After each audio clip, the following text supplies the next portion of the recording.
What is up, guys? This is Mateo's 2020 Politics here. So today, of course, actually yesterday, we got the results of the Kentucky Democratic primary race for the Senate. So Charles Booker was narrowly defeated by Amy McGrath with a margin of less than 3%. So that's a pretty impressive loss, right? So, before I get to the point of the video, you know me, I like getting to the point. I'll give you some quick background. So, a while back, Amy McGrath was seen as this hero. Everyone was cheering on her on because she was going to go up against Mitch McConnell for the Kentucky Senate. Now, Mitch McConnell is one of the most disliked senators in the entire nation. According to Morning Consult, his approval rating is 37%, meaning he is the most disliked senator in the entire nation, right after Susan Collins of Maine. So that's another target we have to go after, by the way. So, we all had our hopes high for Amy McGrath. Personally, I didn't really like her much because she was a centrist, but I was like, whatever. If we get Mitch McConnell out, who's a Machiavellian politician, just straight up a Frank Underwood, then that would be great news. But then, in the midst of the Black Lives Matter movement, we had a man by the name of Charles Booker surge in popularity to the point where Amy McGrath was facing some competition within the Democratic primary for the Kentucky Senate. So, heading into election night, it was unknown who was really going to win. We kind of had Amy McGrath, who was a centrist candidate, and then we had Charles Booker, who's the progressive candidate. Here's what happens. So, voting precincts, multiple of them, are just slashed down. Even more suspicious, look, Charles Booker is African American. These voting precincts that were shut down abruptly right on election day were overwhelmingly in districts with high African American populations. So that's nothing too major, right? No big deal. Nothing too big there. There's definitely nothing there involving African American voter suppression. Nothing. No. So already then he has a disadvantage. Also, let's not forget the fact that Amy McGrath was being funded by corporate PACs. Those corporate PACs were receiving over $40 million in donation by her supporters. Right now, excluding the corporate PACs, Amy McGrath alone was receiving nearly $30 million in donation. Charles Booker, on the other hand, was taking no corporate PACs and had donations from the people consisting of less than $1 million. So the big disadvantage there, and even then he was seen as a contender. Then we have the slashing of the precincts in African American populated areas, which gave him even more of a disadvantage. So after election night, Amy McGrath is leading. Then Charles Booker takes the lead for a while, and then next thing you know, Amy McGrath takes the lead and wins by less than 3% of the vote. So, it really gets me upset at how childish the establishment is, because they can't just let the results play out. They can't just accept the results for what they are. They have to do some cheating. I mean, we saw this in 2016 when the DNC was literally meeting with Hillary Clinton and reading her the questions they'd be asking at the next Democratic presidential debate. So they were just preparing her for the next debate, straight up.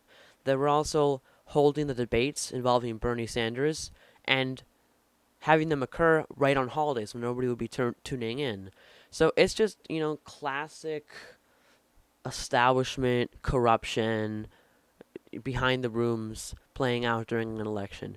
And I was saying it's really childish because they can't just see what the results and accept the results for what they are.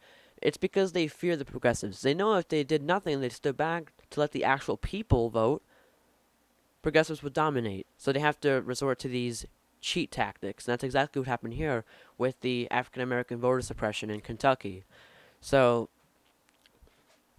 looking into the future, can Amy McGrath beat Mitch McConnell?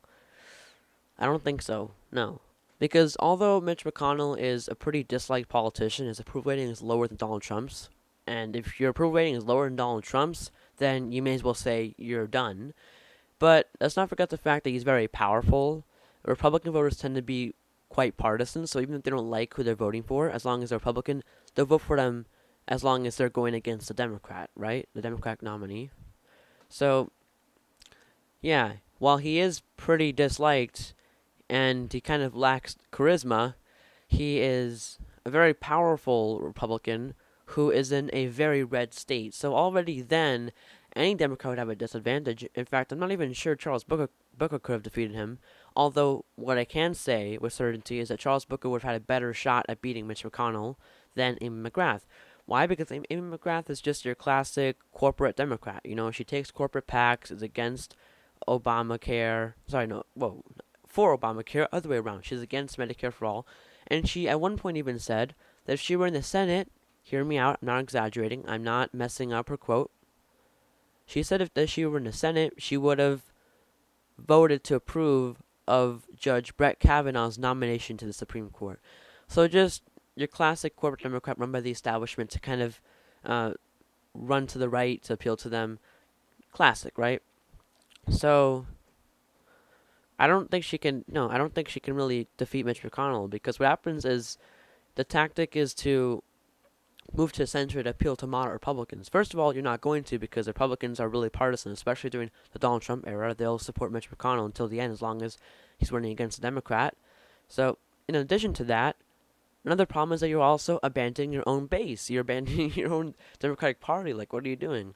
So, no, I don't think she's going to beat Mitch McConnell. I have hope, though. I don't really like her, but if it means taking out Mitch McConnell, by all means, go ahead, because he is just like a Frank Underwood in D.C. You know, the real life Francis Underwood. So I don't think she can defeat him. I don't really know if Charles Booker could have defeated him, but he surely would have had a better chance. Why? Because his policies, progressive policies, populist policies, are overwhelmingly popular. Populism, popular, get it? Similar terms for a reason. They fight for the people. So, Medicare for All has nearly a 70% approval rating across the nation. 52% of Republicans approve of it, at least according to the most recent poll. So, done by Real Clear Politics.